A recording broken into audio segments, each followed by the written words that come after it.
Hey, what's going on YouTube? This is Sever7, and today we are taking a look at the Ketuo Yakuza. That's with the ultimate goal of seeing if it's worth adding to your collection or your daily carry rotation. Now, I did get this knife from the Ketuo and Reich pass-around group, so this is going to go right back to the pass-around group. I don't get to keep it. This knife was designed by Felix Danishawara, and it was OEM'd by Ketuo. All right, so right out of the gate, we've got some really standout features here. This knife is nothing if not striking. So we've got a bead blast for this bolstered area. We have bead blast matching that bolster area back here on the back spacer. It's about a 75% back spacer. We've got some milling right down the middle that comes to a point, which is kind of cool because that point points right at the sharpening choil. We do have some jimps. They're relatively deep and they are functional, which means in hand, those jimps are going to work out into your favor. We have this beautiful aluminum carbon fiber, and it's really striking. Looks really good. We do have a deep carry milled titanium reversible pocket clip. And everything that was on the front is matching on the back.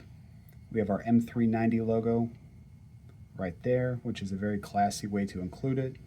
And then subtly, we have the Ketuo logo right there on the pocket clip. We do have a spot for lanyards. But all in all, I feel like this is a look that you love it or you hate it, but you gotta respect it. Like, they really went for it. And I personally think it paid off really well. Now let's talk about the ergonomics. So what I love about this is we kind of have a gunner grip where it almost feels like you're holding a pistol. And those are always, from my experience, those are always the most comfortable handles to hold because, you know, once again, we're thinner up here for control and we're thicker back here just to stay locked in. But with the way this kind of curves down into your hand, it pushes the blade forward, right? So anytime, like if you're doing push cuts or you're cutting through boxes or anything like that, instead of the blade being, let's see if I can do it, instead of the blade being like right here, it goes down to right here, right? So if this was a straight neutral handle, the blade would be pointing directly north, but since it's a gunner grip, it's going to go to the 11 o'clock position, and that just really leans you into your cuts, right? So that position feels fantastic. I don't have any hot spots. I wear large size gloves. I can hammer fist it. Pocket clip vanishes in hand. That's going to be because of the flat surface. It distributes the pressure a little bit more evenly over your hand, so no hot spots. We're nicely rounded off up here at the top. And because of the length of the pocket clip, it lands right in the middle of your palm, which is arguably where you have the most space between you and the knife, right? So that pocket clip is non-existent.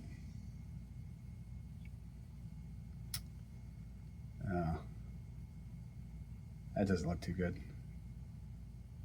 Looks like we're not going to get, well, hold on. It's kind of hard to see where it terminates.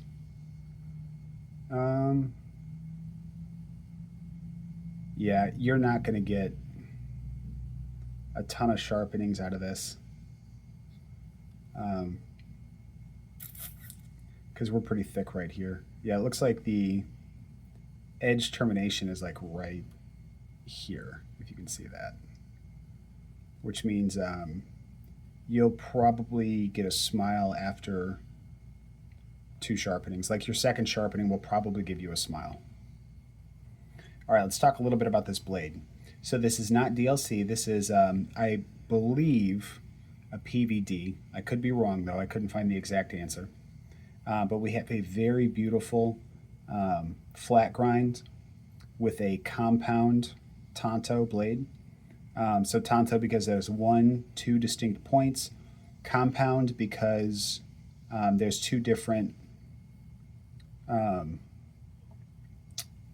grinds basically separated by this line.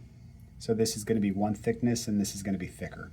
And you want that thickness towards the tip because and if you look here you see that we've got a good amount of thickness there.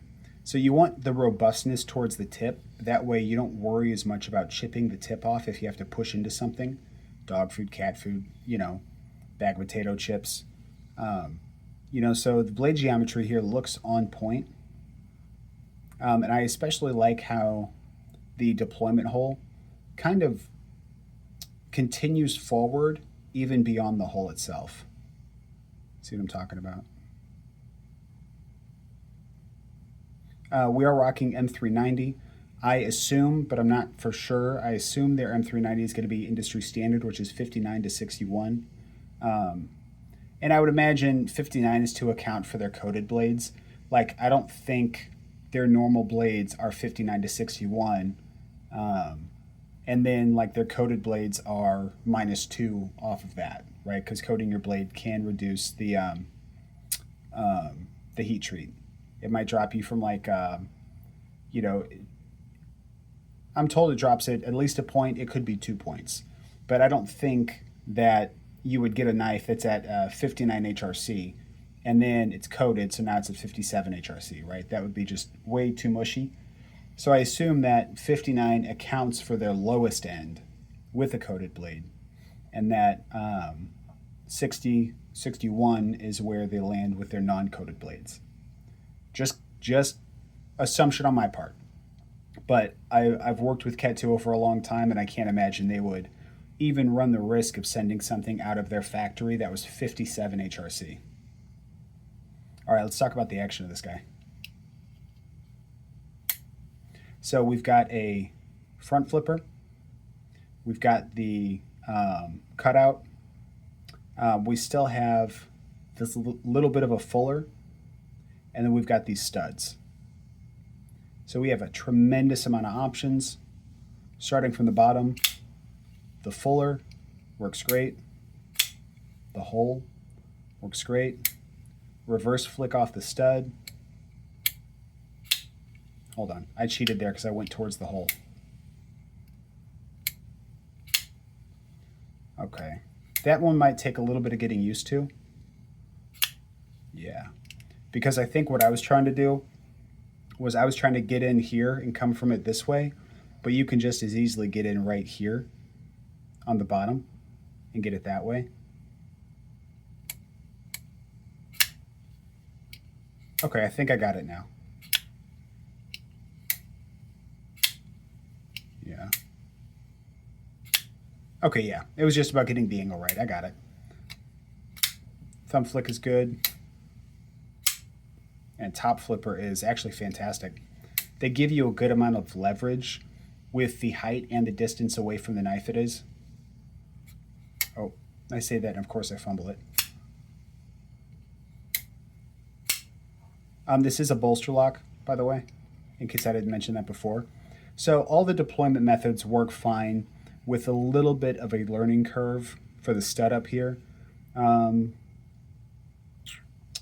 There's a screw there. They might be removable if you just don't like them. I like them, but if you don't, you might be able to take them off. I think so. Oh yeah, you can, because I see the cutout over here. But then that would leave just a big screw hole, and that would suck.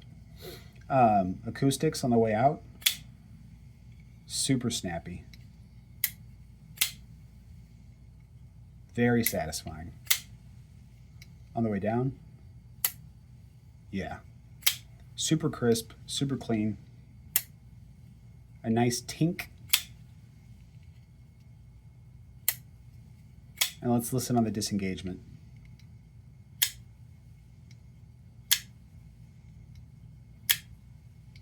Yeah, we got a little bonus clip there.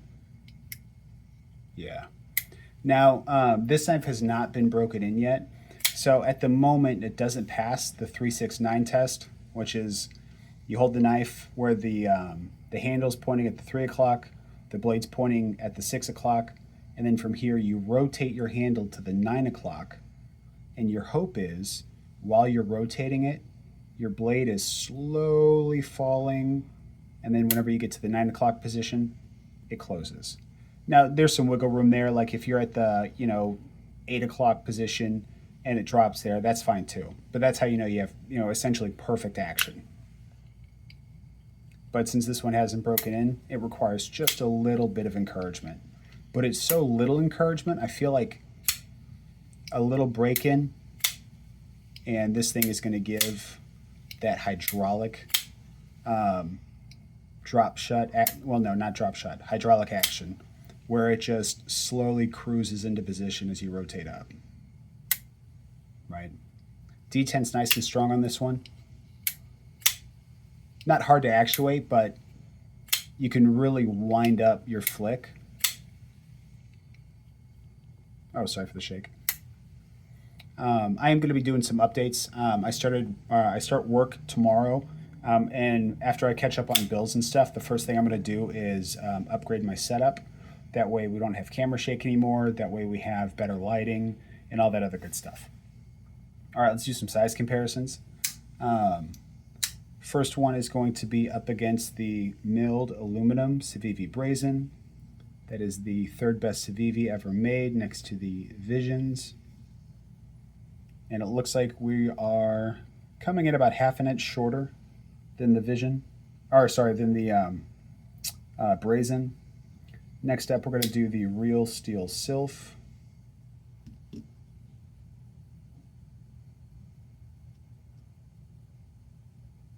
And it looks like we're coming in about a half inch above the Real Steel Sylph. And then my favorite budget knife of the year so far, the Migron Gotov. And it looks like we are coming in substantially smaller, probably about inch and a half. Yeah, about an inch and a half smaller than the Yakuza. You know what? I jumped ahead. We still have to do some specs. Overall length on this bad boy is 7.68 inches. Blade length is 3.31. And the blade to handle ratio is 0.67. So anything over 0.7 is acceptable. The closer you are to 0.8, the better, because that's when you start to get a 50-50 look. But I think that what's helping this look pretty balanced is that the handle isn't going straight out, it's curving down, which is reducing the perception of its length, meaning that it can still look good even though the blade and the handle are kind of far off. That is a criminal amount of space they left down there. They could have easily given us an eighth of an inch more. Yeah, this handle being curved in is doing so much work in making this look like it's 50-50, because in reality, the blade to handle ratio on this, I can't mentally calculate what it would be, but there's no way that we're at a 0.76 with this much space left over, except for the fact that the handle's, curved. Man, they could have given us that's one of my biggest pet peeves. They could have given us so much more. Oh well, that's fine. As far as an overall weight, this is a chonker. It's coming in at 4.74 ounces. So it's a fat boy. All right, now how much does this thing retail for? This comes in at $295. So that's a good chunk of change, right? But what are you getting for that, right? You're getting, a black coated blade, a ton of deployment options. You're getting a bolster lock. You're getting this really sweet aluminum carbon fiber. And you're getting some extras too. Like, they didn't have to do a backspacer. They could have done standoffs.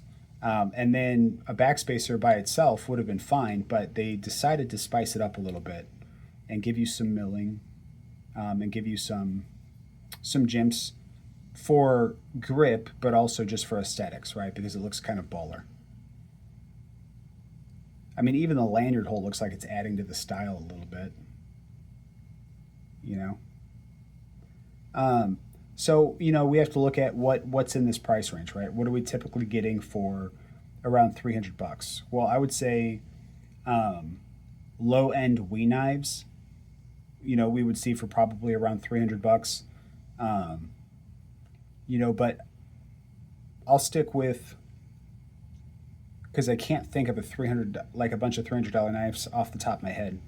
But let's just take a look at, well, let's just put it up against like Null knives, right?